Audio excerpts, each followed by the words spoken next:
For February the 23rd, 2024, we talk about Helldivers 2, the Final Fantasy VII Rebirth demo, and much more.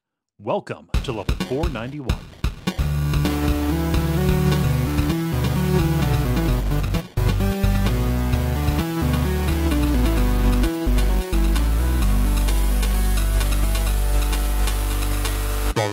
My name is Kole Ross. I'm Dennis Furia. I'm Moxie. I'm Ben Merkel. And you are listening to The Level. It's a podcast for people who love video games. Welcome back. Thanks for understanding the little week off there. I've got an announcement at the start here.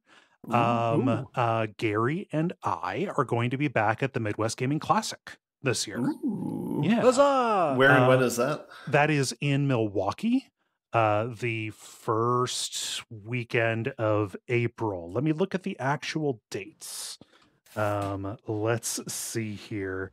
Should be enough time. Yes, it is April the 6th and 7th. We have a time. We're going to be doing a live show at noon on Saturday, topic to be determined, and we're going to be tabling there all weekend. Additionally, there will be a meetup like there was last year. Hopefully we're not going to get my car stolen again. Oh yeah. Yeah. We'll see.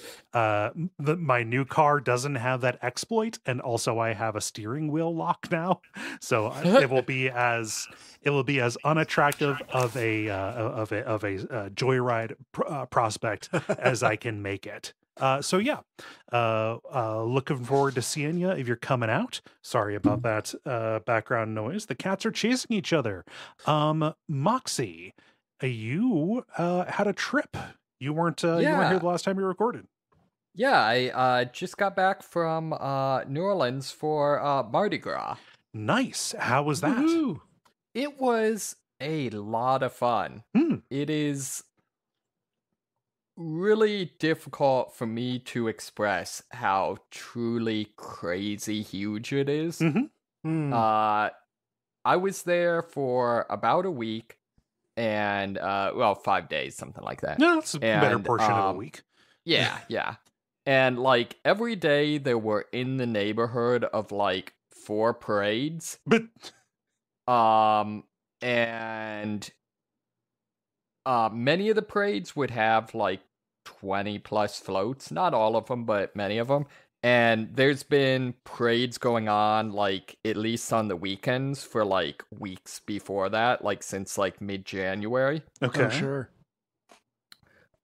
So just, massive amounts of parades, and then at the parades, every float is just throwing out tons of beads and light-up doohickeys and, tiny footballs and just all sorts of stuff. Mm-hmm.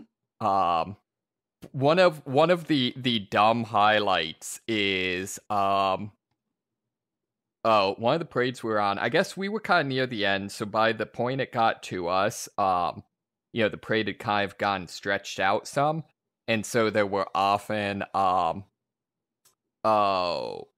pretty big lulls between the floats. Okay. Actually a few minutes. And so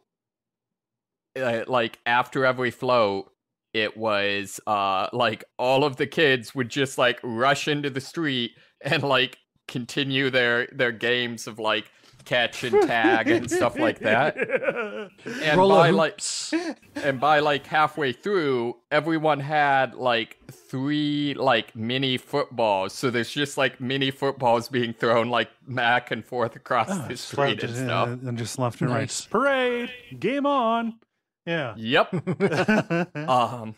And then one of the other highlights was I went there with my cousin, and he's a big football fan, so was watching the Super Bowl. I was just kind of off exploring the city, and I come upon this huge group of people. It turns out there's, in addition to the official parades, by which I mean parades that actually have permits, there are secret parades that are unscheduled. And so this was a parade by the Crew de Eris. Named after Discordians. Eris. Yeah. Yeah, exactly. Goddess or whatever of chaos. And yeah, it was basically a bunch of like, I don't know what you'd call it, like art hippie crust punk people. Yeah. That all arranged to like have this massive parade. The theme was water. Okay. And so like most of the parades will have some sort of theme. But yeah, the theme was water, and so, a lot of people dressed up with like gals with big, huge, like jellyfish hats and stuff like that. But like, it could be as weird as like there's one dude there that had a hat made out of like the 5-gallon jug from like an office water cooler. Right.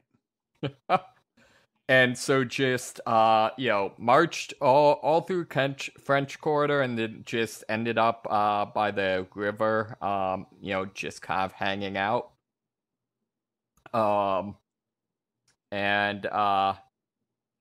It was a lot of fun. I have determined something I've learned about my life is that if I ever find myself in a like H.P. Lovecraft style story, I'm definitely getting like, I don't know, corrupted or possessed or whatever, because apparently when I find, a random ritual to a goddess of chaos, I'm just like, yeah, I'll join that. Likewise, there was a vendor there selling some things, and I bought a pin for my jacket, except every other thing she was selling was some sort of like prank item. Like a joy buzzer, like for doing joy buzzers, and like cans of nuts that are actually like spring snakes and stuff like that. So I'm slightly worried that like the other shoe is going to drop at some point. But yeah, no, I mean, whole thing was an amazing time. We ended up on Mardi Gras. So the last night before Ash Wednesday, which is kind of the the biggest night. There's just massive amount of people on Bourbon Street, and the prime spots are being up on the balconies in one of the buildings lining it, but those are pretty hard to get to. However, we actually one of the vampire bars, we got a invite to a speakeasy. Okay. And that had to go in and give the nondescript person inside a password, and ended up they actually had a balcony, so got up on the balcony, which was a lot of fun. Sweet. So yeah, it was really fun. The funny thing, or one of the surprising things is, despite its reputation, pretty much everyone was pretty cool. I only saw, and I guess this sounds like a lot, I only saw, maybe 5 or 6 people that were just completely like, like falling over drunk, that sort of thing. Which, when you consider that like the entire city is drinking for a week, is pretty significant. And like, I didn't see a single person like be drunk and harassing someone or like destroying property or anything like that. If you don't know who in your friend group that is, it's you. I mean, maybe I was the drunk one. It's nice that they're only being self-destructive, not outwardly destructive. Yes. Exactly. I did have someone try to sell me acid for the stated purpose of making enough money to buy a Percocet. So that was not good. That's just one step on the way between, having a paperclip and having a house.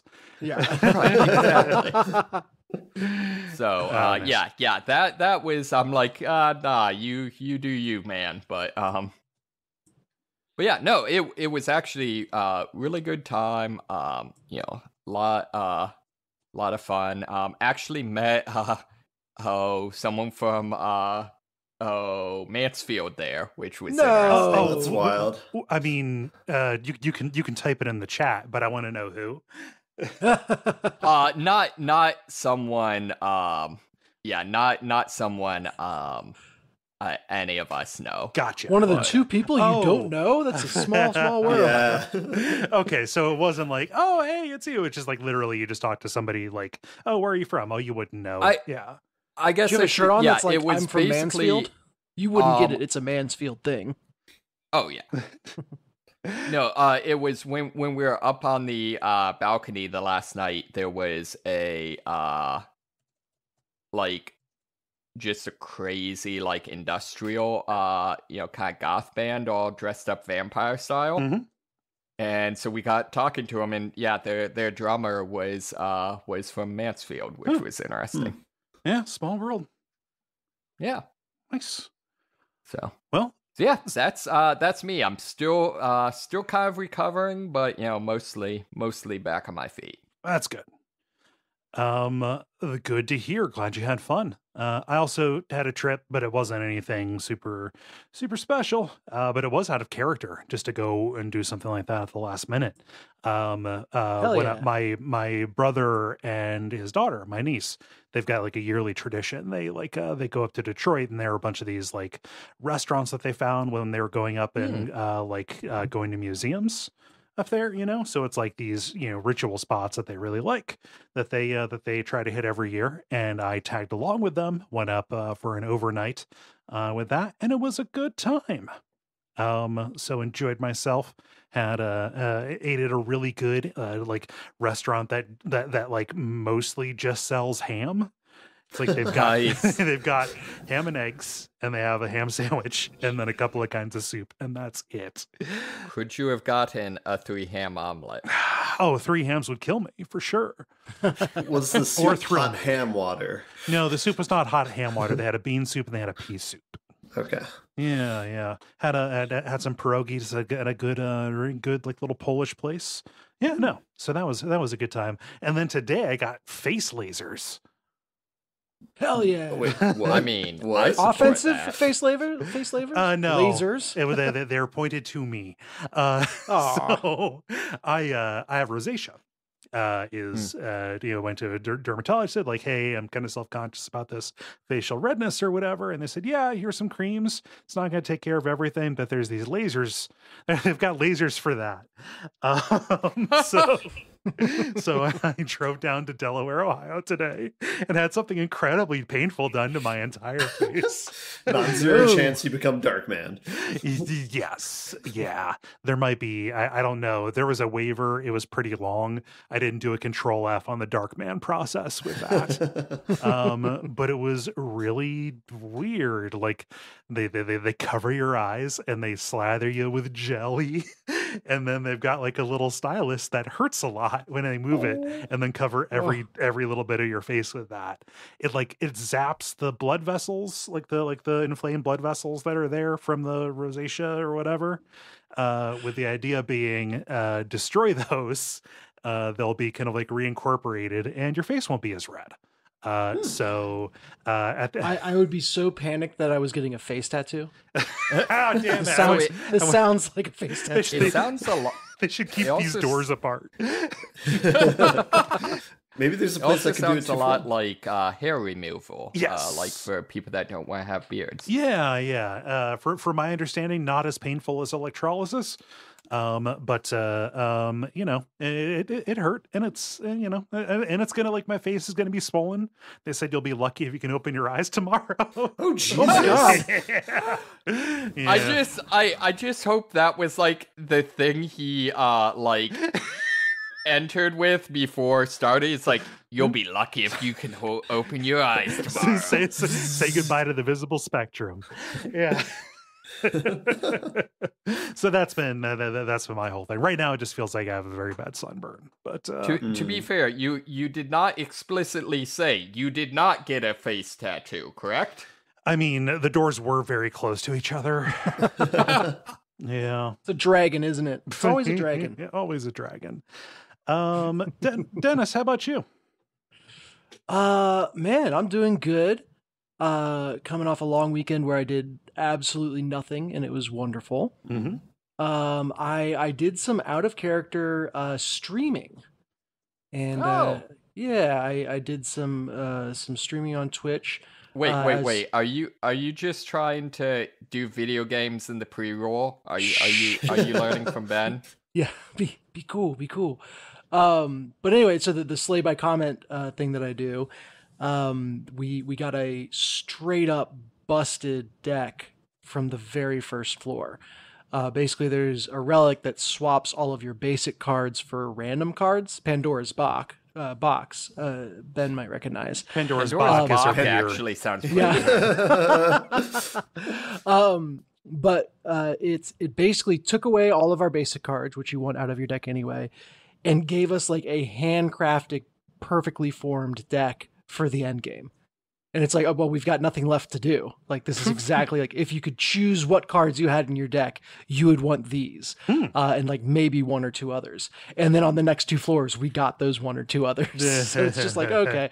So they're like, okay, can we please, instead of spending 200 days on this, can we please have you just play through it and start the run again? Right. And I acquiesced just because it was so broken good that even I couldn't screw it up. No. And so yesterday and today I streamed myself playing the run. And people were commenting live in the chat instead of on Reddit overnight. So did you screw it up, or? Oh, I tried my hardest, but I did not manage to screw it up. Go ahead. So, can you give me, like, I don't know, like, which character are you playing as? Or, like, was this a challenge mode? Like, I only know the most, tangential Slay the Spiring. Yeah, so this was playing on the highest ascension, the highest difficulty.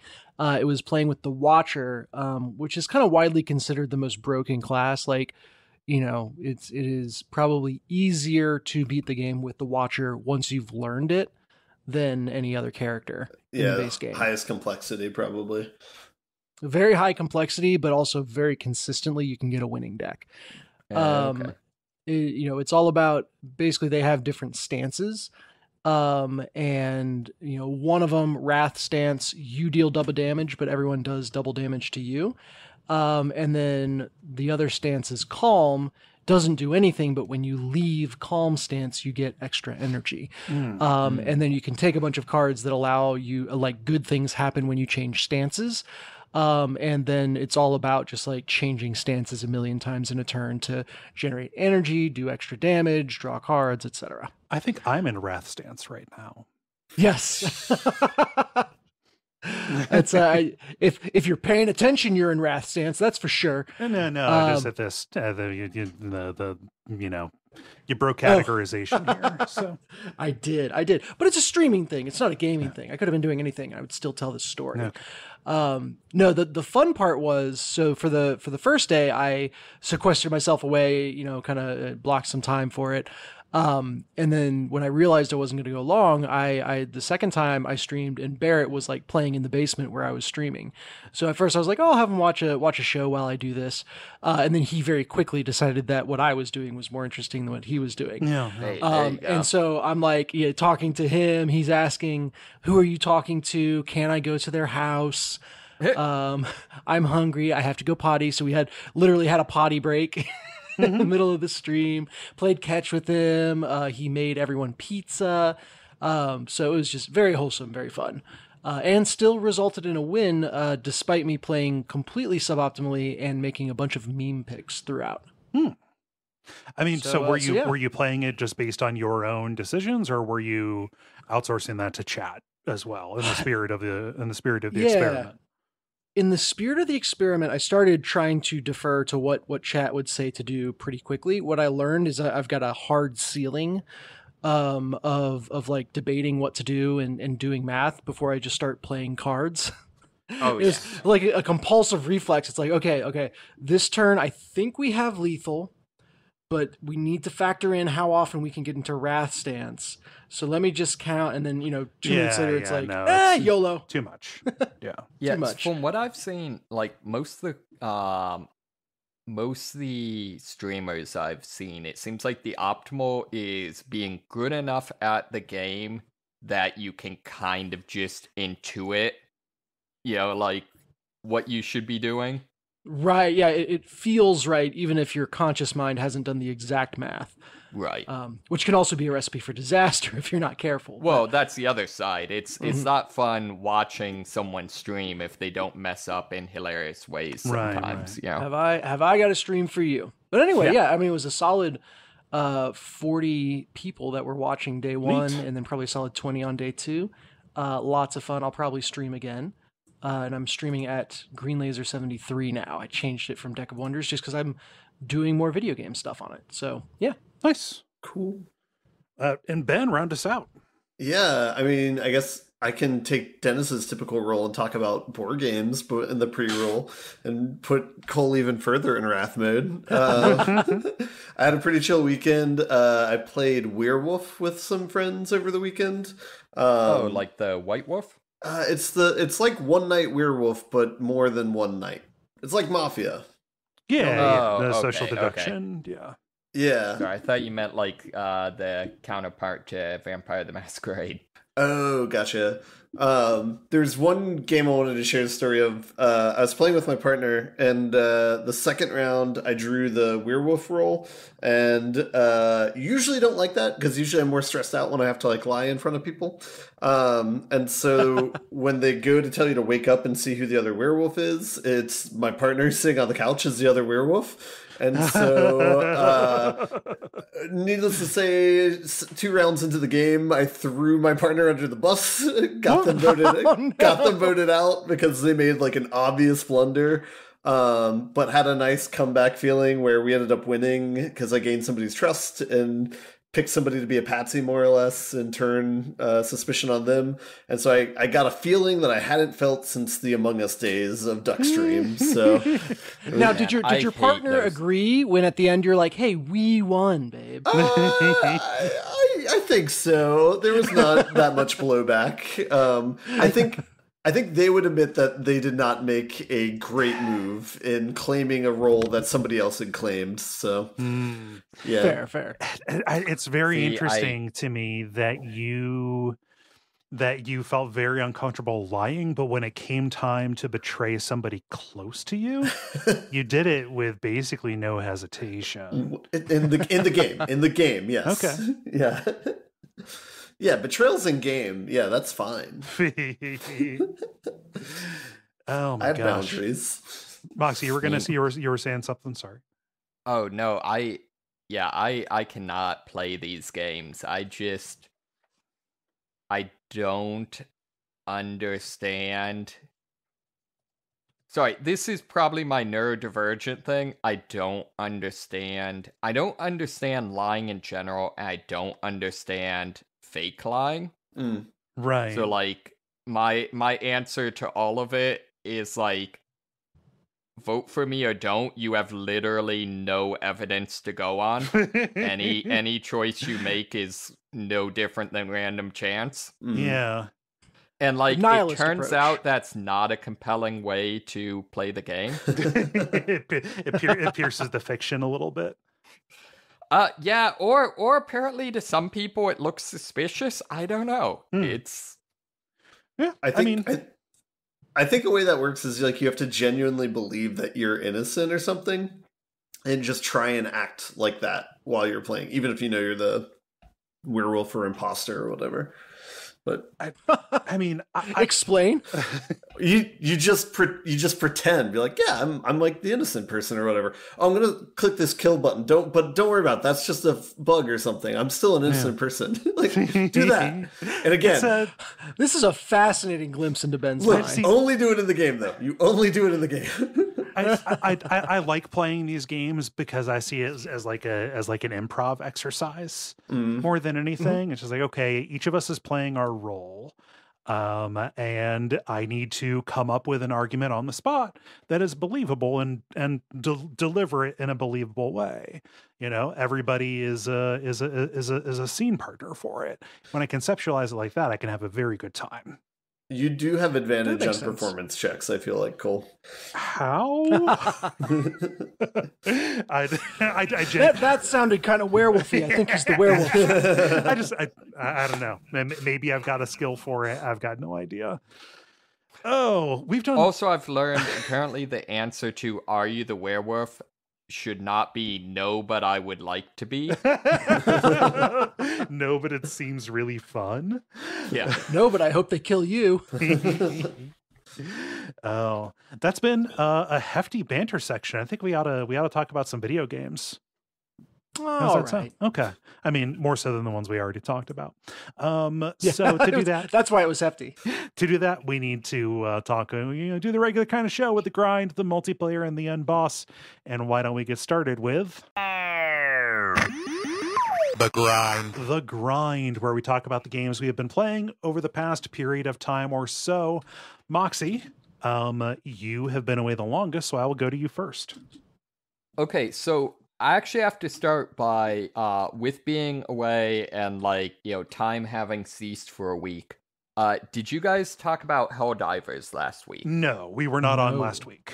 Okay. Oh, okay, excellent. Helldivers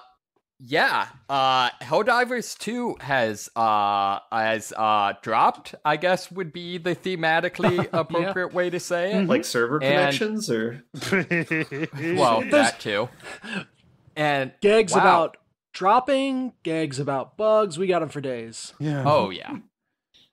That's actually, well, I'm actually going to get into that. That's actually one of my favorite parts of the experience. But this game is amazing. So quick show of hands, who here has played this? I have. My hand is up. Okay. All right. I have seen my friends play it. Gotcha. Okay. Just wanted to make it clear who all is participating here. I haven't played very much, but just know that we're tag teaming on this.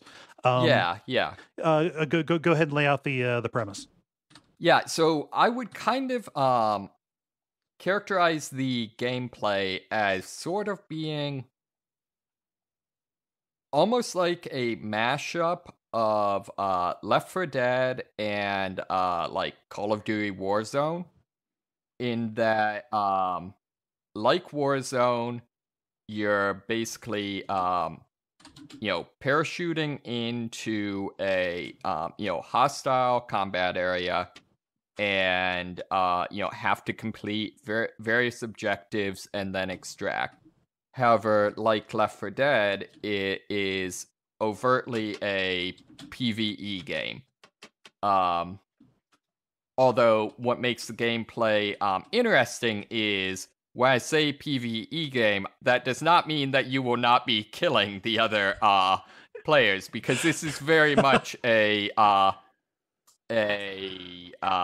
friendly fire is enabled. Yeah. It's like in baseball, the umpires are considered part of the environment. Okay. So PvE does include other players. Right. I mean, this is made by the same people that made Magicka.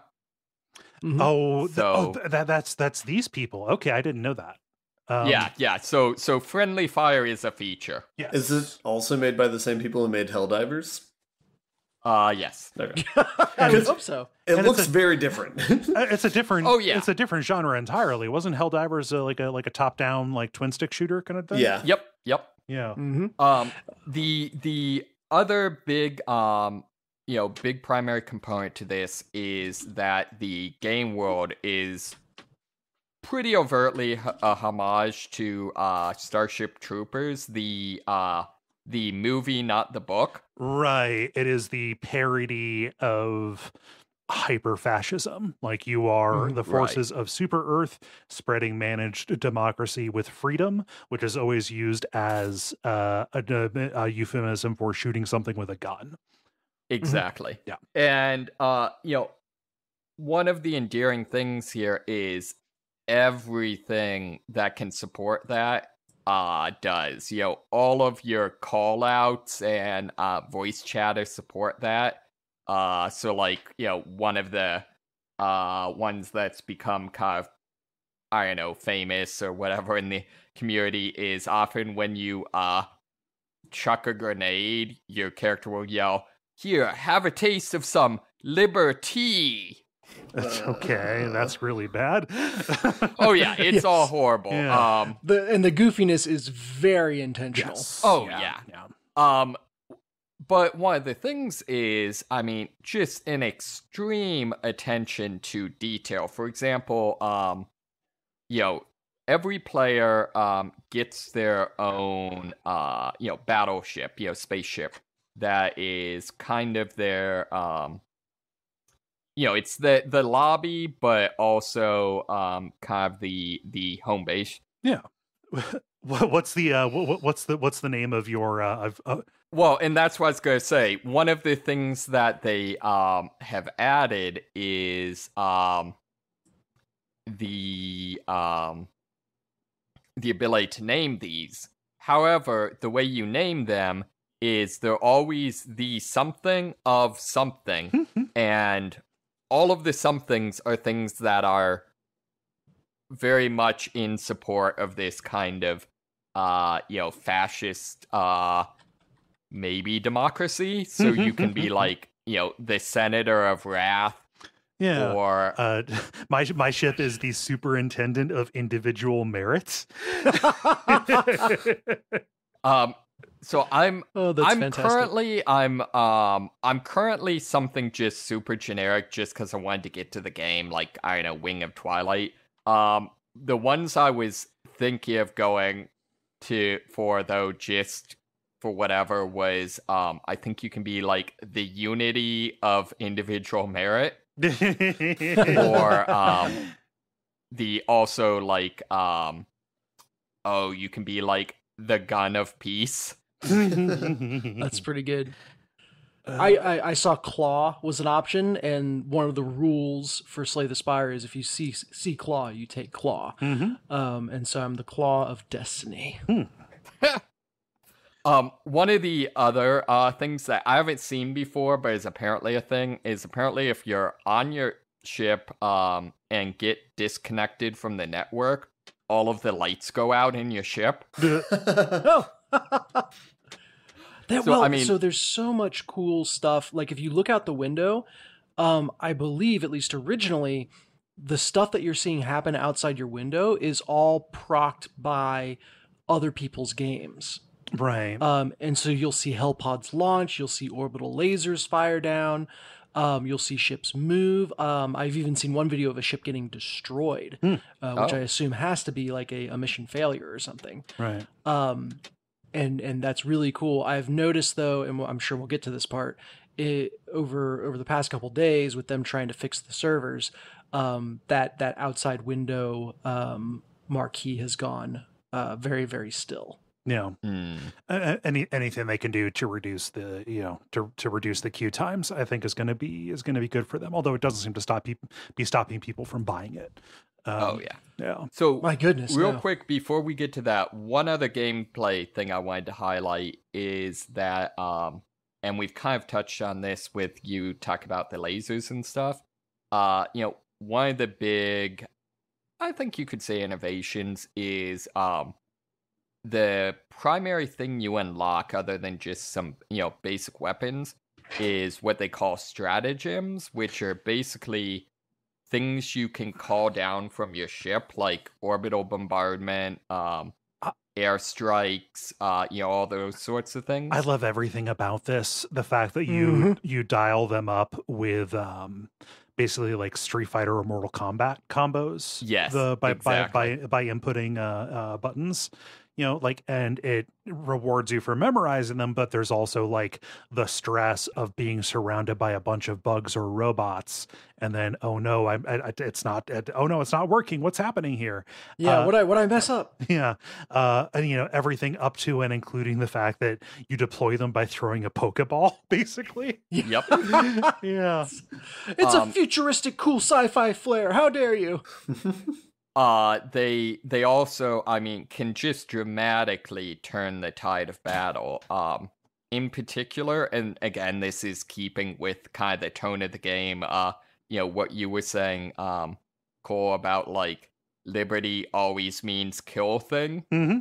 Like almost all of the mission objectives, where you're supposed to like go in and like fight things and throw a grenade through a port to destroy the important building, you can also just call down like an orbital bombardment. Oh yeah. I mean, and just there are only so many of them that you have Right, that you can do, exactly. and there's a cooldown on them as well. Something that good.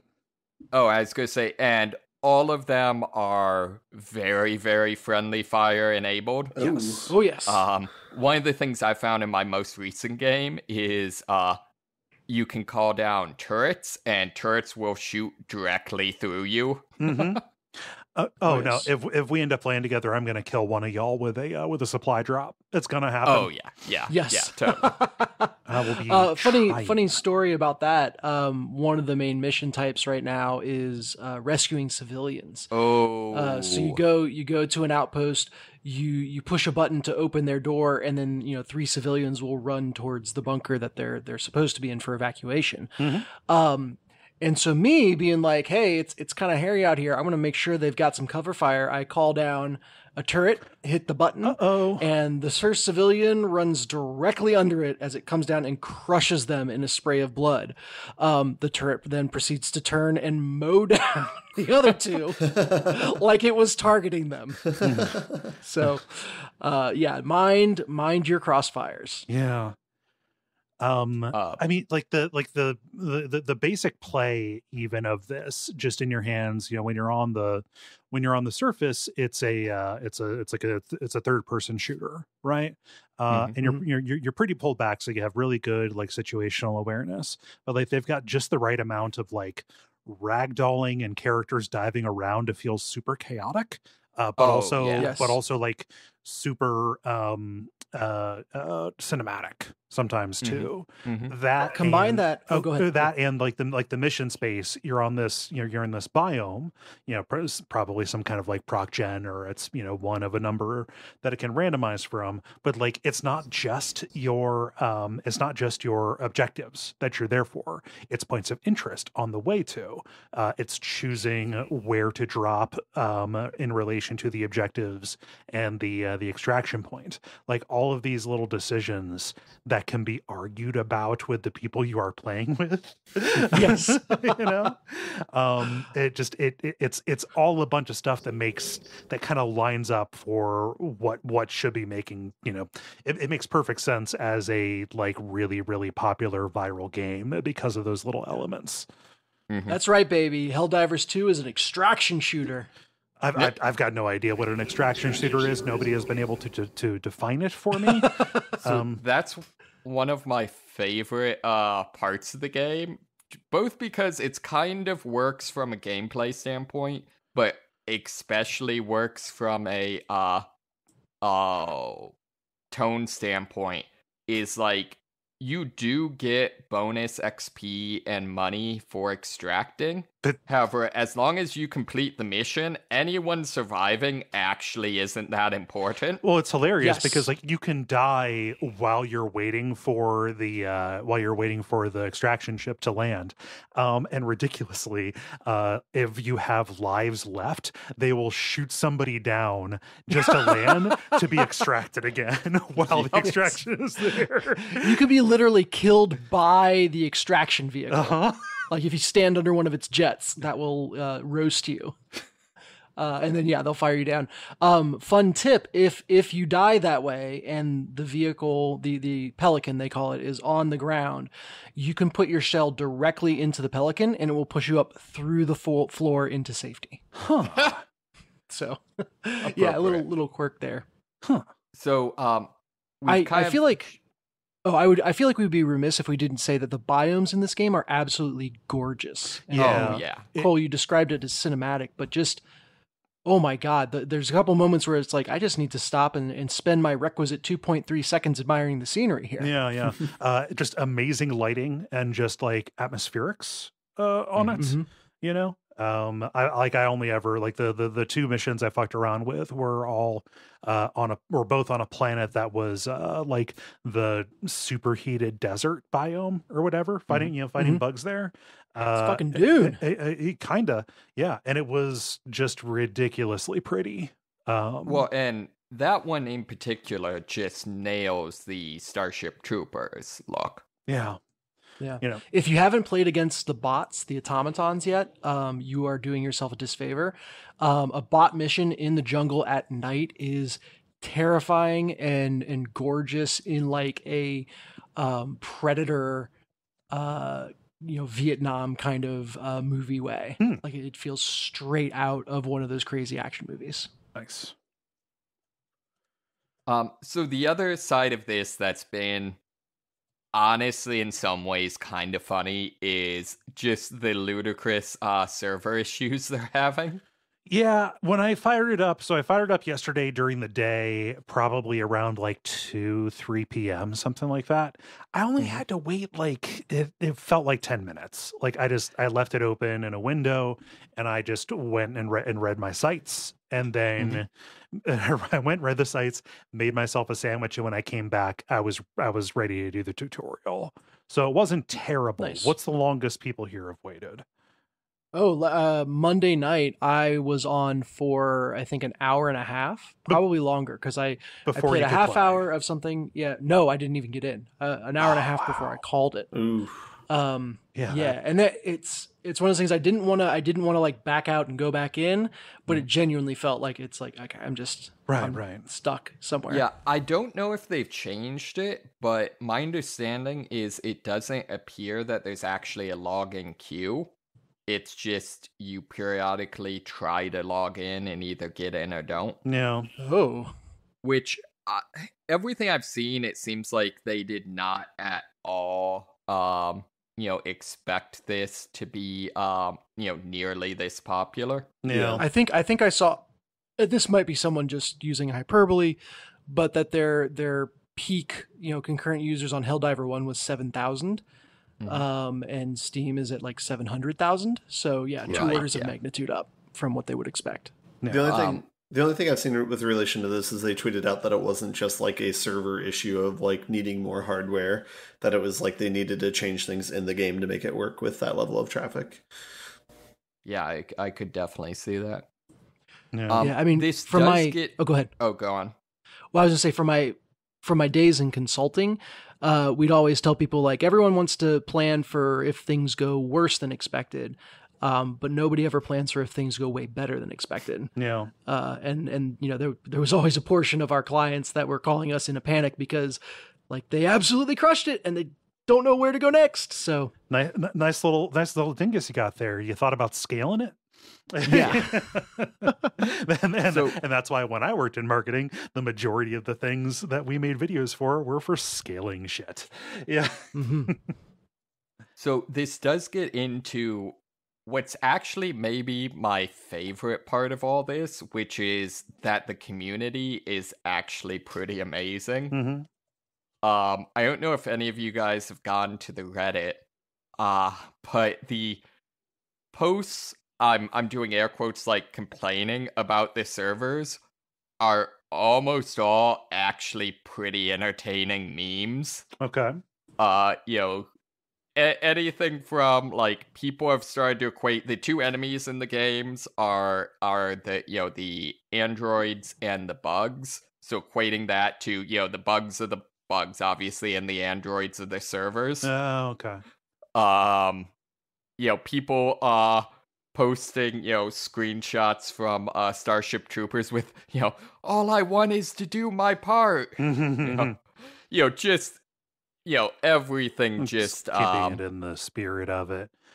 Oh yeah. Likewise, there's tons of posts with people in good fun just posting videos of like teams of like experienced players, and then like one pickup person that's level 1 ends up like calling in an airstrike and wiping out the entire thing. Yeah, I mean, just being like, I fucking love democracy. I'm doing my part. Yeah, exactly.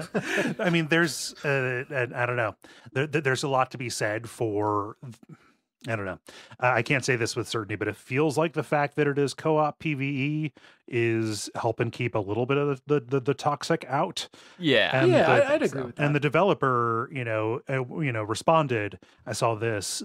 People were asking like, "Hey, it's a fun game here. You should probably add PvP." And it's like, "Yeah, we're not interested in that. Like, I hear Tarkov's good." That being their official response has been neat.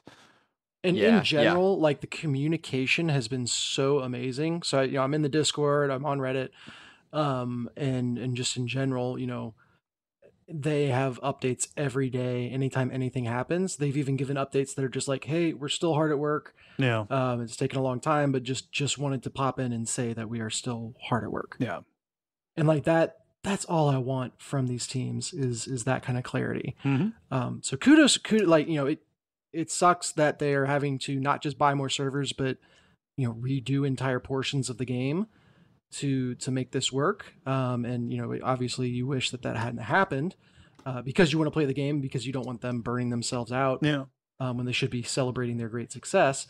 But also they're doing a really good job handling this. So yeah. So it seems like they probably should have done early access, but.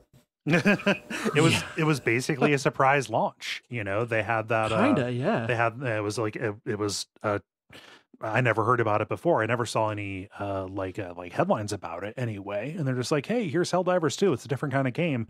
Also, it's coming out in 6 days, so enjoy." Mm-hmm. Yeah, it really came suddenly. Yeah, there's been a lot of fun also comparison between this and like some of the 40K games. Okay. Because, both a lot similar in terms of, if you look at like Dark Tide, co-op shooters, parodies of fascism, stuff like that. Mm-hmm.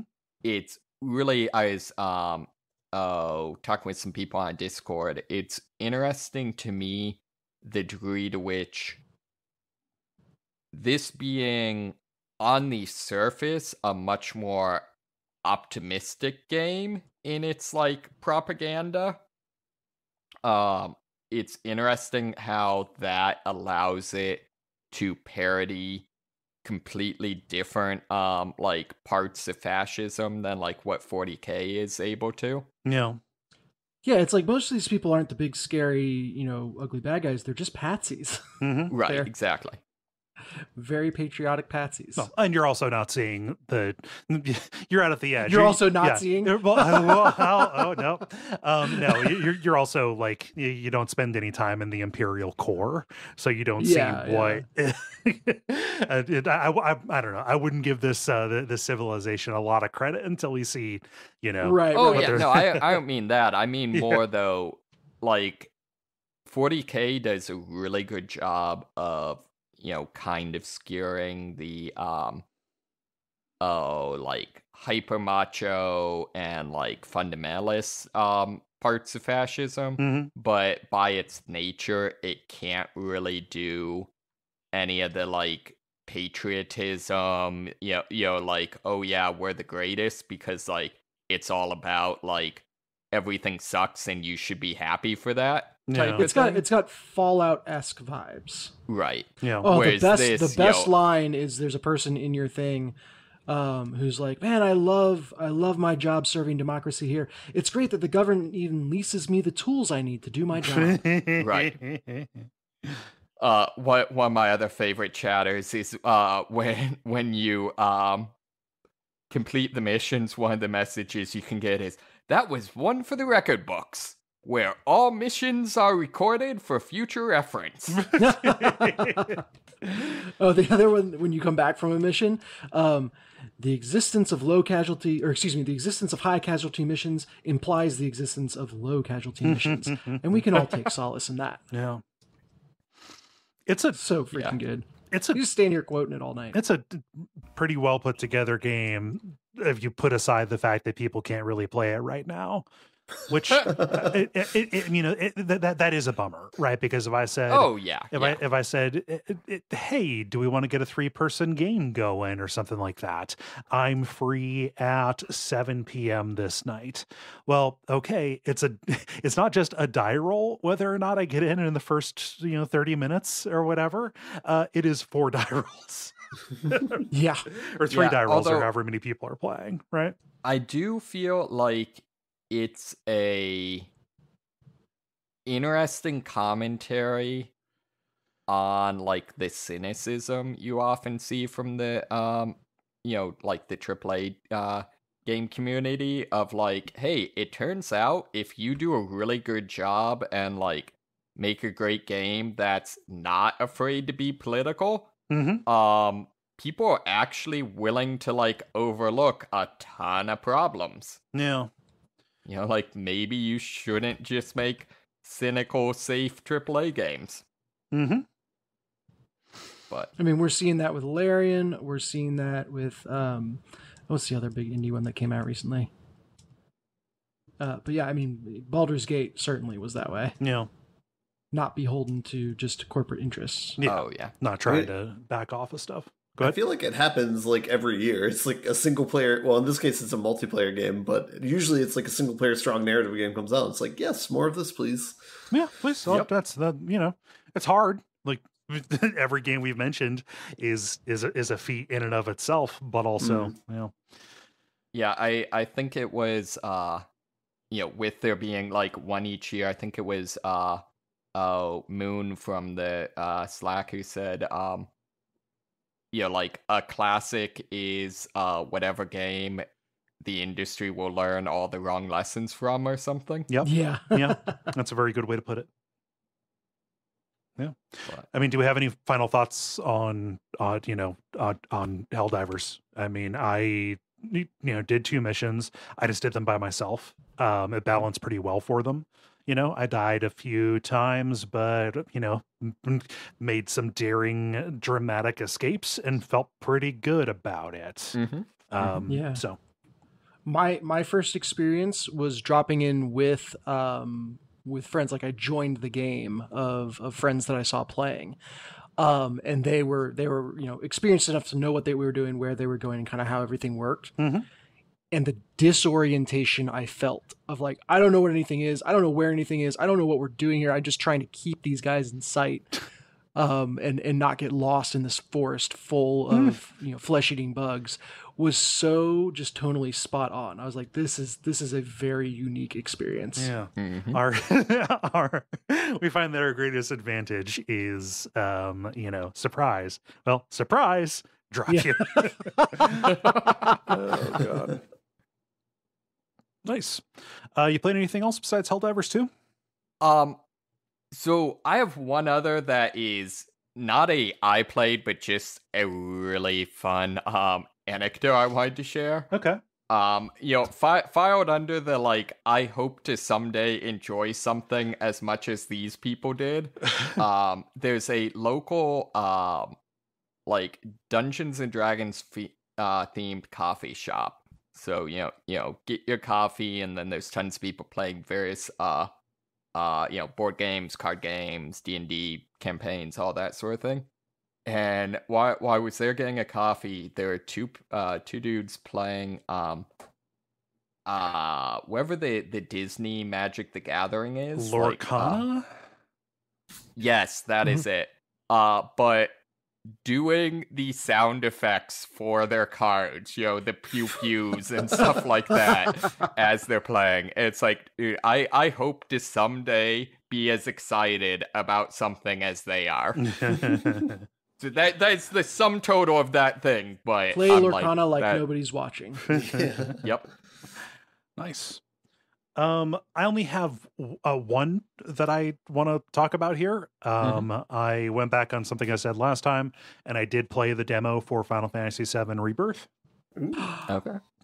It's good. It's a good demo. It's the portion that is out right now. There's going to be another one. I don't know if I'm going to do that one.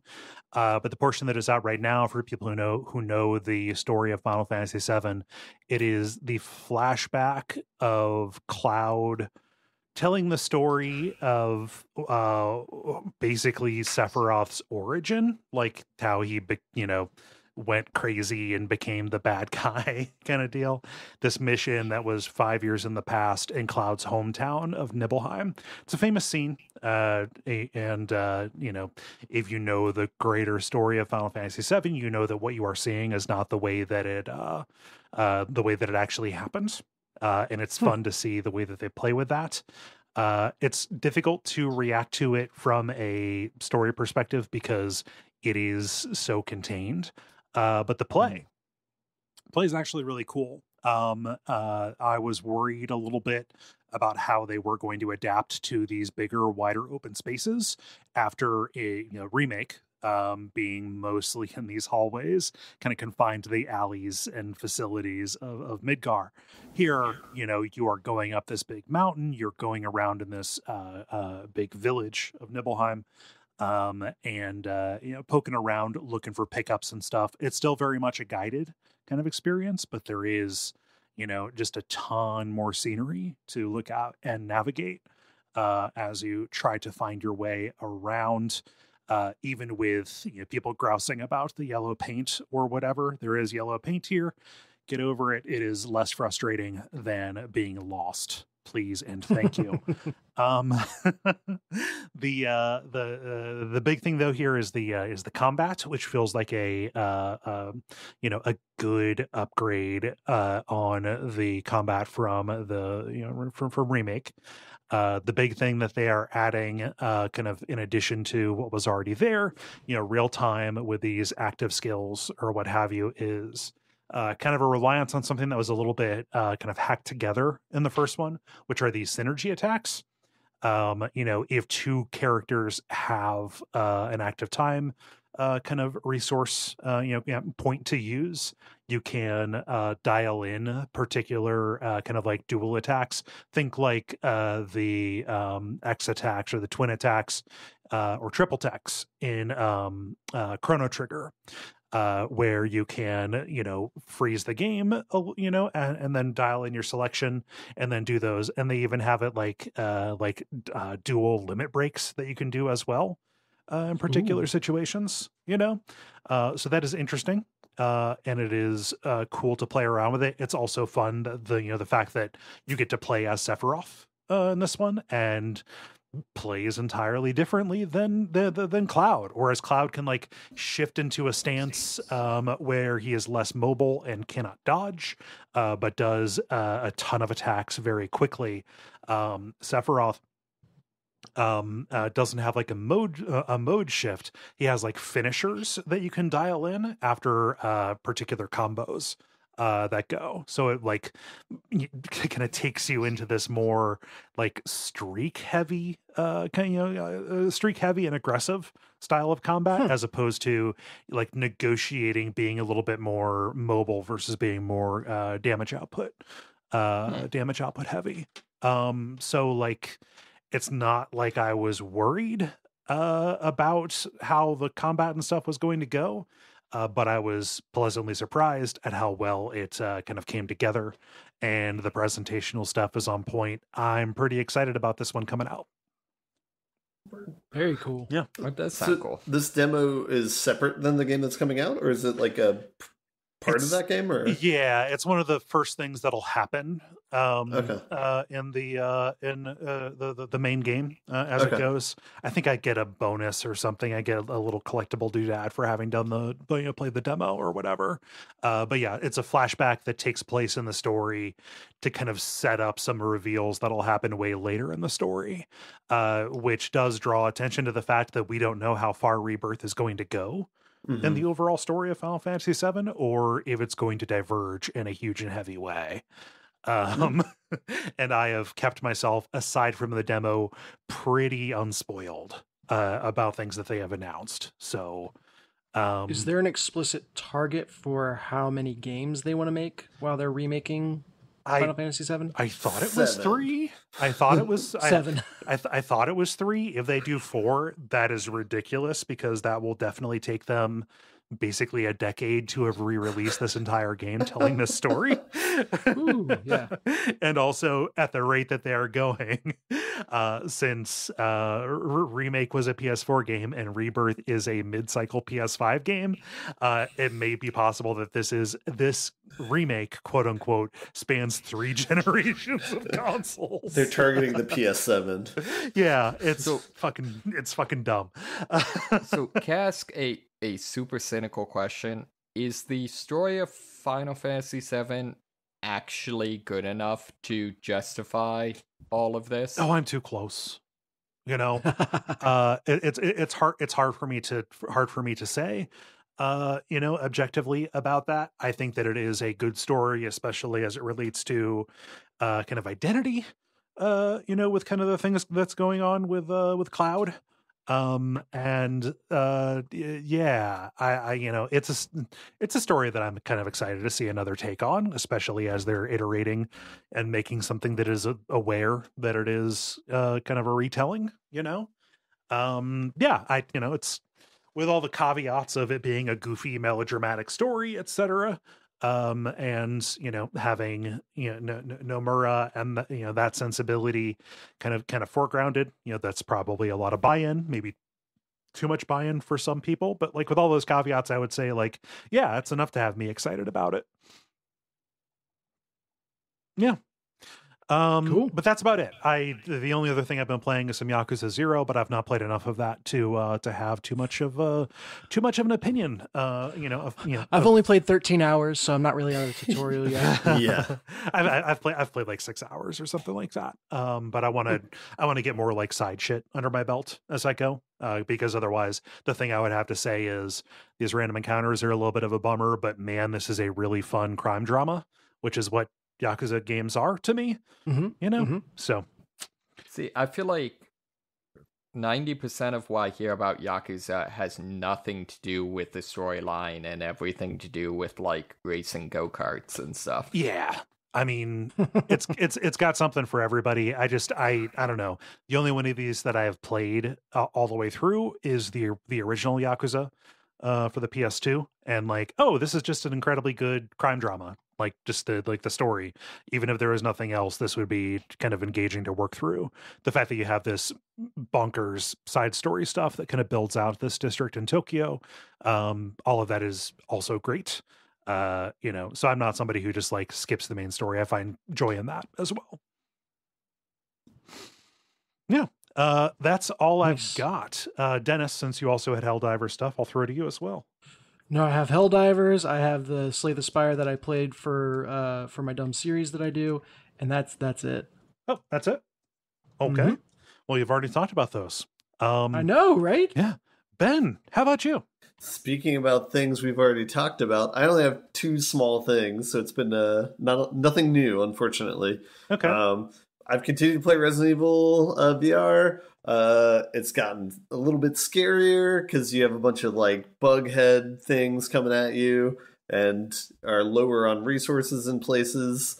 But there is a trick to not getting freaked out in VR, which is just stare at your feet, and then you can kind of pretend nothing's happening and that your head's not getting nibbled on right there. So that's all good. But interesting choices in VR compared to the regular game, specifically in the section where there's a bell being rung that's exploding people's heads one at a time. Right. You drop your gun in VR when that happens, which is... Oh, really? Adds to the panic, yeah. Wait, so do you have to bend down and pick it up, or is it... You have to re-wait for it to appear in your belt and then just pick it up from there. Okay. But that's an added complication that is sad, I guess. Yeah, I don't know. Yeah. Oh, so it's the red red robed cultists with their little lantern thing. Yeah. So you're well into the castle at this point. Then. Yeah. That's a pretty good way to handle stunning you. Yeah, especially, I mean, like, it would take me out of it if bell rings and then it goes into like the third person, animation of Leon doing the Italian Spider-Man, whoa, kind of thing. I was Dropping it feels really stressful. Yeah, I was happy with how I handled the one part where you're in like the black water room or whatever. That's like kind of early on in the castle. Yeah, famous sniper cover for Ashley. Yes, yeah. Exactly. I was happy with how I handled that with a rifle with a scope on it. That felt nice, being able to look down the sight and like zoom in and shoot people. So I think that was like really well integrated, control wise. But yeah, I died I think 2 times in a row at the room I was talking about with the bell, and so that was like enough for me to kind of rage quit, and I haven't stepped back into it yet. So I'll probably go back when the time is right. You'll be back. Yeah. But the other thing that I've jumped into, which is another game I've already played, is I started a new Baldur's Gate campaign. Nice. Playing as a honor mode. Not honor. No, I'm thinking about turning it down to easy mode because I'm like, man, I don't want to have to like die and restart this combat thing. Like, I just want to like speed through and become powerful. In honor mode, you don't die and restart. Oh wait, what's that? Oh, sorry. Since Dennis suggested it, I assumed it was like you die and then your game gets wiped or whatever. Yeah, exactly. There's so no you don't restart. Oh, all right. Yes, all right. My assumptions were correct. No. Yeah, that seems like focusing on the part of the game that people don't care about, by which I mean the part when no one's fucking. Please, there's a little show called Real Lich Hours where we talk about all of the fantastic tactical combat and branching story stuff. I thought you were going to say where we talk about all the characters fucking. All the fucking, just going into each other nonstop. I will say I am somewhat envious. I play on console for Baldur's Gate, but I am very envious. I saw a streamer playing Baldur's Gate on PC, and they had like a bunch of mods installed where it like, for example, tells you every time there's a cutscene that you should go back to camp to see, or it tells you like people's reactions to what you say. So it's like they'll +5 like you or -5 like you if you say this. Instead of just approve and disapprove. Yeah. That's good. So yeah, I'm thinking about maybe just getting it on PC and playing it there, just because that looks really nice. But anyway, I'm playing as Bard. Liking it so far. Jack of all trades is great if you want to just be able to do a bunch of skill checks and get a pass. I'm a stone dwarf, I think, or stone gnome maybe. Okay. So weed is legal in Faerun? Got it. Sorry, it wasn't a good joke, but it was the joke. I think the reason I picked them is they have like advantage on history checks. And I'm just trying to like do that sort of thing where it's like be able to be really, really competent in dialogue and just try and explore like all the options of the game that way. And then just trying to abuse that. Most of the like spells I unlock as that character is just like adding to that. So like being able to speak with animals, speak to the dead, knock, those types of things that like unlock more content as opposed to being combat tricks. So yeah, I've been enjoying that. That's kind of taken the place, and that's been my go-to. Like if I want to relax for a couple hours and play a game, I've been playing that. So yeah, super cool. And as I said, I think I'm going to turn it down to easy because like literally the least fun I have in the game is like when I have to reload or like I start, like I notice that I haven't saved. I'm in the middle of a combat, so then I have to get sweaty and like try and like win or else, or like use all my items and make sure I win, so I don't have to like replay stuff. I don't know. Feels bad, or I feel. God forbid you use one of those 500 acid vials you're hanging on to. I've been using. I used my spider egg last night. Wow, look at you. I know. Anyway, that game's great. That's always a joy to play. And basically I want to try a bunch of the things that I didn't try the first run, the more like critical decisions. So like kind of like who you take help from. I am going to kind of switch those around, except for the goblins. Yeah. But anyway. I'm disappointed. My second run, what I was planning on doing is an evil run where I have Will, Minthara, and I forget who else in my party. But the idea is that I would basically side with Will's patron and bully him the entire time. Yeah. Okay. And just see where that went. But apparently there is no way, without doing some really elaborate like character juggling, feels like exploit kind of stuff, to side with the goblins to get Minthara and also have Will in your party. Yeah. Interesting. Yeah. Can that actually raises a question. How do they handle your patron if you play as a warlock? I have not played it as a warlock. No clue. I was thinking of double classing as a warlock with this run, but No. we'll see. I mean, I know warlocks are notoriously one of the best classes to multi-class. Yeah, Just just get those. class, right? Yeah, get those cantrips. Yeah. Yeah. Yep. Yeah. Anyway. Yeah, that's all I got. Cool. Multiplayer. Now it is time for the multiplayer, where we ask you a question and then you answer. Dennis, what is the question that you ask the nice people? Yeah, AI is so hot right now, and everyone thinks of Midjourney and ChatGPT when they say that. But for my coming of age, AI meant the behavior of NPCs in video games. So I want to hear about that kind of AI, and basically what AI was most impressive or surprising to you with its level of, artificial intelligence. Yeah. We've got Peter here who says, so this one time back at band camp, we were playing Rock Band. Oh, wait, wrong story. I don't know how that follows. Actually, the first time I was genuinely impressed by the AI in a video game was watching one of the demo screens in Soul Calibur 3, because those used to be a thing. I believe it was Ivy and Killick were squaring off, and I saw a bunch of moves that I never knew either character was capable of. For a good while, I could only want to try and play better. Then I realized I'm never going to be as good as a computer-controlled character. Was still pretty neat to watch, though. Mm-hmm. Yeah. I mean, I know Soul Calibur's computer control characters kicked my butt pretty much all the time. Oh, yeah, straight Yeah, straight sure. out of the arena most times. Yes. On Soul Calibur 3, Yes. that had like fighter designing too, so like you could Yes. tweak their behavior. I'm not sure to what granularity. Oh, interesting. The only one of those that I've really spent any time with was Soul Calibur 1 on the Dreamcast. Yep. Let's hear, Moxie, what's Callum say? Kellum says, the security forces in Half-Life using grenades to get you out of cover and using flanking tactics. That was pretty impressive at the time. Mm-hmm. Yeah. Super cool. And Ben, what does Rookie say? Rookie says, the first time I played Halo and an enemy dived away from my grenade, my enemy didn't get blown, but my mine did. Yeah. Also pretty good. And those two kind of relate to my answer. Sorry if this takes yours, Moxie. But the first Fear game. Yes. Yeah, the single player in that really felt like you had super smart enemies that were able to effectively control a space, and kind of did the Half-Life Marines tactics just on overdrive with it.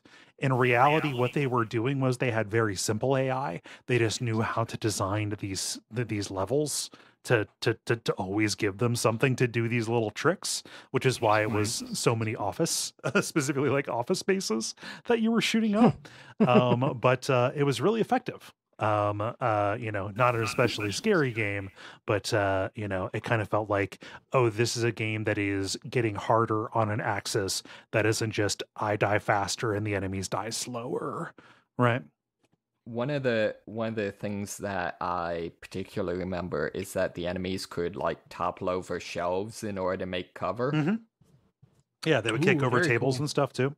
And that was like early on. It was kind of alongside like Source Engine stuff, but it was still really impressive that different materials had different penetration as well. Oh, yeah. Yes. Yeah. And it seemed like they had a pretty good understanding of that as well. Again, it was all in office spaces, so it was mostly cubicle dividers and filing cabinets they were kicking over, but it worked. Yeah. When all you have is a cubicle, everything looks like knocking something over. Let's see here, Moxie. How about you? So mine is actually the original Stalker game. Oh, yeah. And Oh, I yeah. think the big thing here is that that's actually, I would argue, the only game I've ever played that had AI. Okay. In that, one of the core features of that it still blows my mind that no other game has even tried is they don't do the whole like, basically in every other shooter, the enemies are either standing around or doing a patrol route until you, get close and they notice you, and that's the point at which their AI actually kicks in. Whereas in Stalker, they're always being directed by the AI, so, they could at any point, just like get into a fight with some NPC and end up on the other side of the map, or just wander to a different position in the level, that sort of thing, which completely changes up the gameplay. They actually originally had it. The other thing is they have a predator prey system where the different different monsters and human factions and stuff like that will fight each other and can actually depopulate, or I don't know what the opposite of depopulate is. Repopulate? No, two obvious. areas, or like certain enemies will actually migrate through different zones, things like that. No. Famously, in early versions of the game, it was apparently possible for NPCs to win the game instead of you. They would get into the reactor. Yep. That's amazing. So yeah, that's my another one I'd shout out is and actually Stalker had some of this, is any game that has enemies that are smart enough to only go aggressive when they think they can win. Okay. So like in Stalker, the dogs, if it was just one dog, they would basically act like like a non-aggressive animal does in, say, like a Fallout game. However, if there's a pack of them, they would engage and attack you. Similarly in Vermintide, the rats, if you ever like just happen to stumble upon one rat, they'll kind of push up against the wall and like try to edge away and hide, which is very funny. I'm invisible. Ben. Yeah, so I had two answers from this. I would say any Daniel Mullins game, if that counts as artificial intelligence. I mean, it's Daniel Mullins? Pony Island and Inscription. Oh, and the hex in between there. Yeah. I mean, that isn't so much dynamic AI as it is a very good magic trick, a la Psycho Mantis. It is. It leans on the surprising part of the question. Yes. But if that doesn't count, then I'll go with Perfect Dark, mainly for being one of the first ones to have like a pretty robust AI system in the bots and the multiplayers. So, yeah. And that does have enemies that can surrender if they think they can't win. Does that ever work? I forget, how do they surrender? I would always shoot the meat sim before it did anything. I don't know about multiplayer. In single player, if you disarmed enemies, they would surrender. Okay. Huh. Nice. I want to say there was like a Rainbow Six game or something where you could choose to handcuff enemies. That sounds like an early Rainbow Six thing before it became just kill everybody. Yeah. Yep. How about you, Dennis? For me, it is the Shadow of Mordor series. Shadow of Mordor and Shadow. That's a really good one. Oh yeah. And they traded on. Oh, go ahead. Also, kind of just a really good magic trick, but I'll count it. Yeah. Well, so the big thing they traded on was like this orc hierarchy and culture that would evolve. Culture is probably strong. Hierarchy that would evolve as you played. And, certain orcs would take over each other's roles or develop different fears or confidences or grudges, all these things.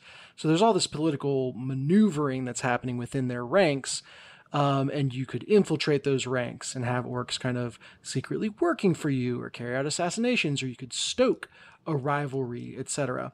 But the AI part that I thought was really cool is, when you faced off against an orc, and particularly an orc that killed you, they would, one, get more powerful, but they would also remember how they killed you and comment on it and adjust their tactics accordingly. So if you died by falling, they might be more likely to try to throw you off a cliff. Or if you died by fire, they might bring a bunch of burning stuff. Or if you leveraged a certain weakness to kill one orc's underling, their boss might learn from it and change how their base is set up accordingly. It's like a game-wide version of the Mr. Freeze boss fight from Arkham City. Yes, yeah, that's a great way to describe it. And so that was really cool, just because it felt like they were really learning and adjusting to what I did. Yeah, good answer. Man, those games are believe good. Also, a game where they can surrender or run away if they don't feel like they can win. Is what? Yeah. I'm sorry? I think it's another game where the enemies can surrender or run away. Yeah. Yeah. Did you ever beat Shadow of War? No, not all the way.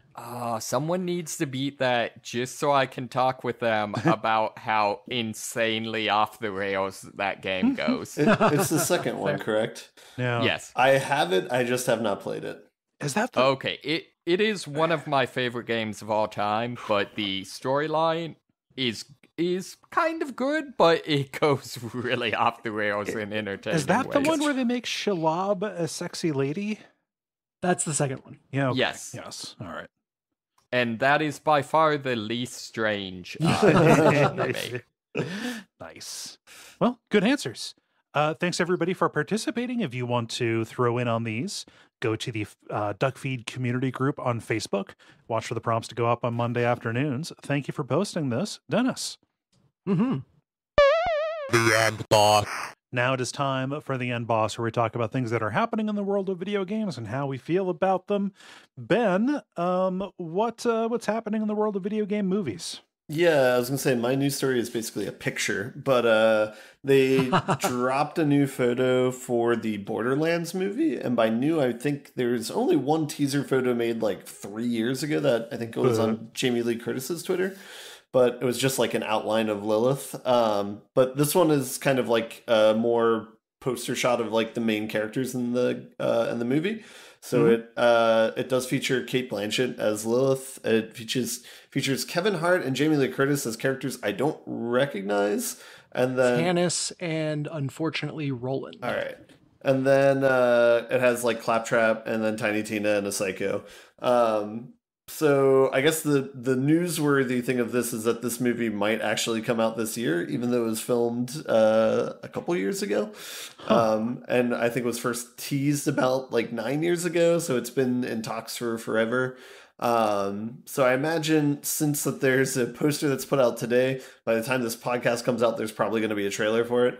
But yeah, anyway, that if you're into Borderlands, that movie might be on the horizon. Why did they not just have Ashley Birch play Tiny Tina? Yeah, that's a fair Excellent question. No clue. It feels like stunt casting. It feels like people are like, we got to get someone. But even then, I don't know the actress that's playing her. So Cate Blanchett's a weird cast, I think, for this kind of movie, but very odd. Her and Jamie Lee Curtis, actually. Does she have like a teenage nephew that she's trying to impress? they are lucky to have her in any case. So Yeah. Jamie Lee Curtis as Tannis, I think is great. Like I think that makes sense. Yeah, it just I don't know. It's weird to see her. Slumming it is the wrong word, but is actually what I mean. I feel like this was probably doomed the moment they got a voice actor for Claptrap, by which I mean the fact that Claptrap speaks probably will make this movie unwatchable. And it's voiced by Jack Black as well, so that's... Yeah. Well, I mean, if you're going to do it... Yeah, if there's one thing that could give me faith in this movie, It is that Jack Black is involved. Oh, and really? He's been crushing it as of late. Oh yeah. See, that pushes me. Did you see Mario? No, I didn't. But that's like why. That's like Yeah. pushes me in the opposite direction.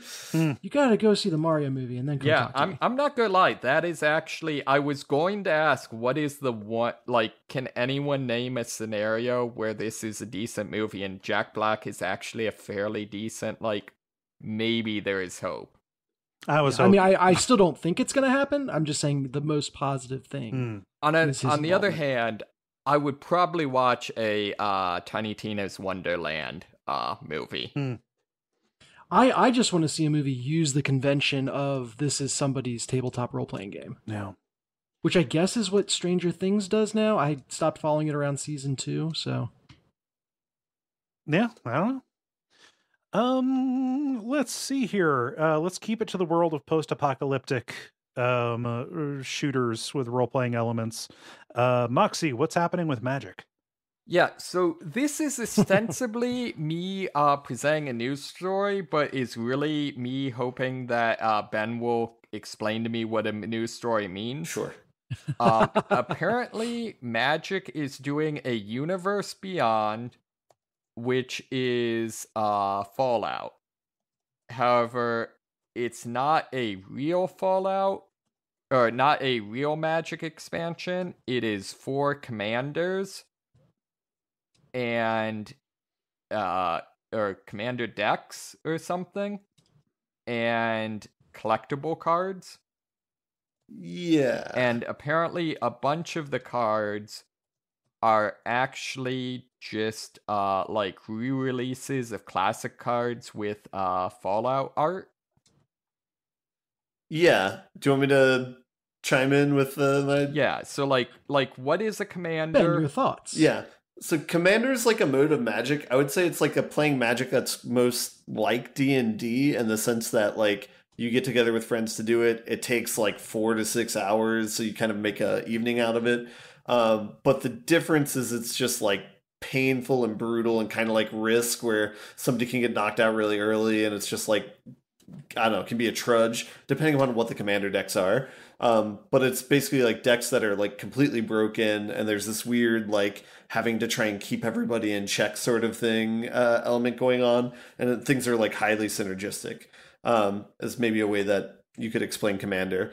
So all these Commander decks that they're releasing are, some of them are existing mechanics, some of them appear to be new mechanics, but are ways that are things that are thematic to Fallout. So for example, there's like an energy deck, which is a mechanic that exists in Magic before. It's just kind of this neutral like resource energy that different cards can give you and different cards can spend, and so it's just like a new economy.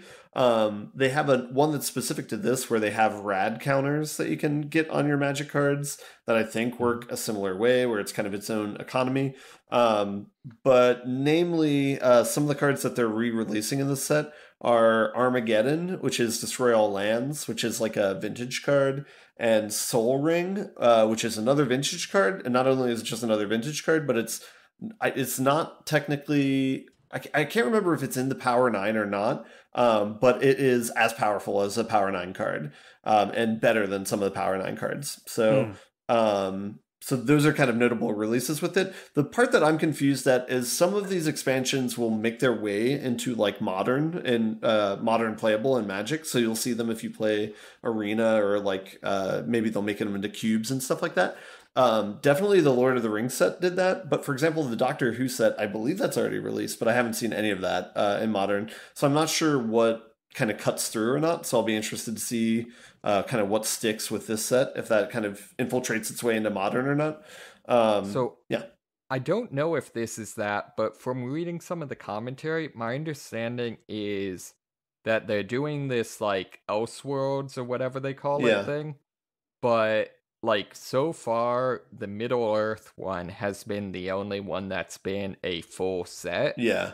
Okay. And apparently, like, this won't be a full set. Doctor Who was not. Apparently, the Final Fantasy one next year is going to be a full set. Okay. And then after that, they're doing one based on Marvel.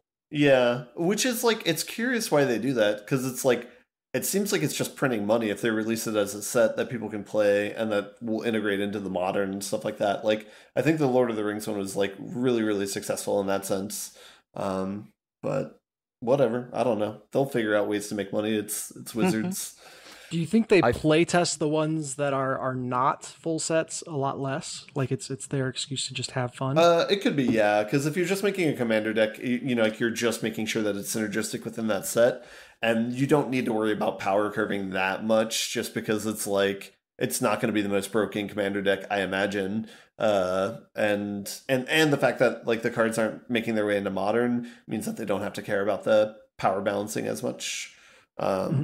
So yeah, they just need to make like an internally fun deck to play for Commander. So I do find it interesting that the mutant decks, like premier card is apparently Mothman, so like it sounds like they're not just going to deny that Fallout 76 ever happened. And also one of the other decks is all about Caesar, which it feels like, did anyone like Caesar? You mean from New Vegas? Yeah. I like the idea of it. It was underdeveloped. It was incomplete. I like the concept of was it crucifying people on telephone poles? That's fun. Pretty stark. We're learning many interesting things about Ben this episode. Let's see. Speaking of New Vegas stuff, I have a very dumb story to share. So who's the best type? Fallout 3 and New Vegas have had very active modding communities for about as long as they have been out. Some of these mods are full conversions, very impressive things. Some of them are quality of life perks, and some of them are like the mod I'm going to talk about here. About 7 years ago, there was somebody by the name I think LB8068 created a new companion mod for Fallout New Vegas that gave you as your companion in the Mojave Fred Durst from the band Limp Bizkit. And like a lot of goofy mods, it was put out there and people laughed at it or whatever. And like more mods, and as is more often the case than it should be, it became lost media. The mod creator lost the files in a hard drive format, and people thought, "Oh, well, this is just gone forever." But somebody named Usagi Kole and somebody named Mickey D, they worked together. Usagi Kole just had an archive of the files from this, and so the mod has been updated and put back out, and now you can have Fred Durst from Limp Bizkit follow you around. He's got the red hat, and hilariously, when he speaks, it's not like an AI voice like mimicking him or whatever. It is like snippets of him singing in the songs. So hell yes. So if you ask him to adjust his tactics, it'll play like the snippet from My Way where he goes, my way, you're the highway. And when you finish the dialogue by saying, okay, well, let's go. Those goes, keep rolling. Just using like vaguely contextual, just like little snippets of the song as his mouth animates around the words.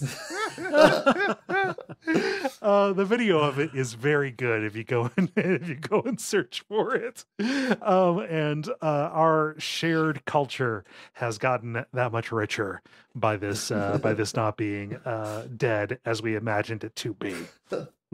What's your backstory? I came into this world as a reject. Wait a minute. Where's the sniper in the Tyrannosaurus? It behind blue eyes. Oh God. The dumbest possible thing. So dumb. Yeah. Not dumb. In fact, matters greatly to a lot of people. Dennis, round us out with the final story here about a Baldur's Gate 3 patch. Yeah, so Baldur's Gate 3, I think this is patch number 6, yes. Released just recently here. And, were there some bug fixes? Yeah. Was there some smoothing out of dialogue trees. Yeah, that happened.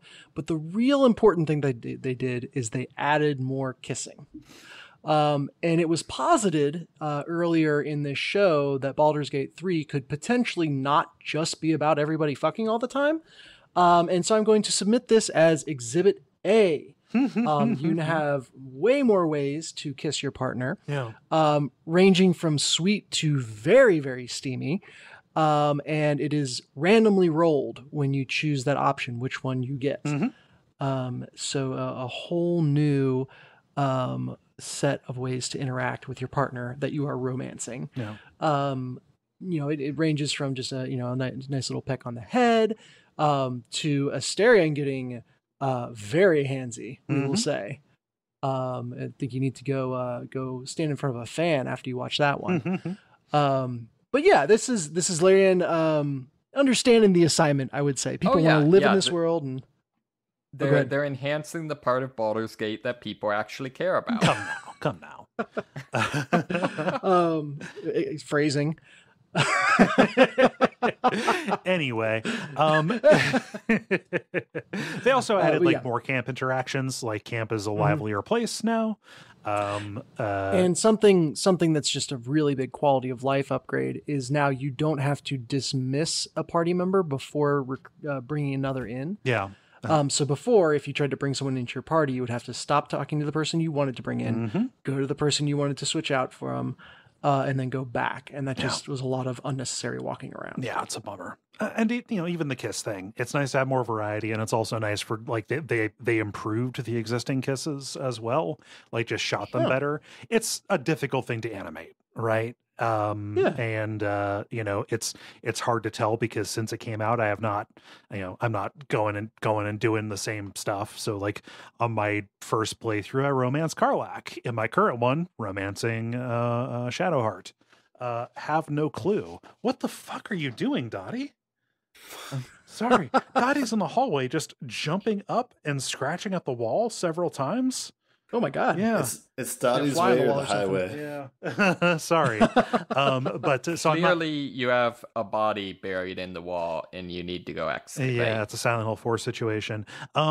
Regardless, I'm not doing like direct comparisons as to the way that it is improved, but video game kisses always dorky. Anything they can do to maintain the illusion and the fiction here to build it up. Yeah. Well, and just again, this trying to let you inhabit the world and break the immersion as little as possible, and knowing that you're playing this, like probably getting emotionally invested in your character and the characters that they care about. This makes a lot of sense, and is a lot of fun. Yeah, Larian continuing to do it right. Yeah, and being rewarded for doing right, which is also an important part of this. Yes, 100%. I'm trying to get a video of Donnie doing the thing. Sorry, I'm very distracted by what she's looking at. There we go. What you doing, babe? She knows we're getting towards the end here. Yeah. Okay, I'll upload a video of this. Regardless, sorry about being distracted there. It does mean we are drawing to the end. Any final thoughts about the Baldur's Gate 3 patch? No, it does create a weird world, though. I started very early in Baldur's Gate 3's life, and then kind of got to Act 3 and got distracted with other stuff, and will be coming back to Baldur's Gate 3 when I finish it on the other side of a ton of patches.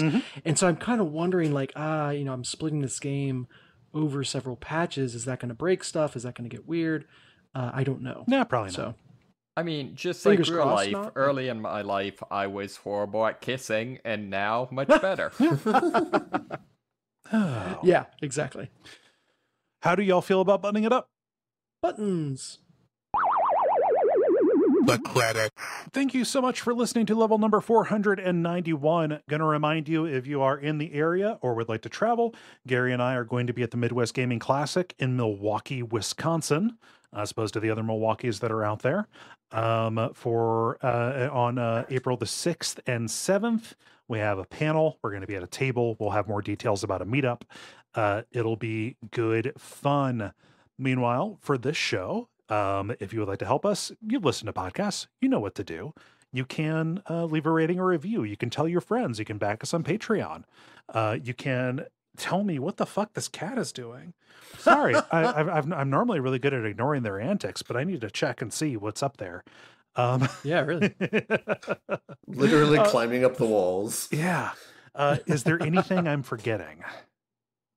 Don't think so. Dennis, anything to promote? Oh. They play Fallout New Vegas with the Frontiers patch. Yep. That goes without saying. Yeah. Cool. Well, I've been Cole Ross. You can follow me on Blue Sky at Cole Ross. I've been Dennis Furia. You can follow me on Blue Sky at Furia Games and on Twitch at GreenLaser73. I'm Moxie. Just Moxie. And I've been Ben Merkel. And stick around for some titles.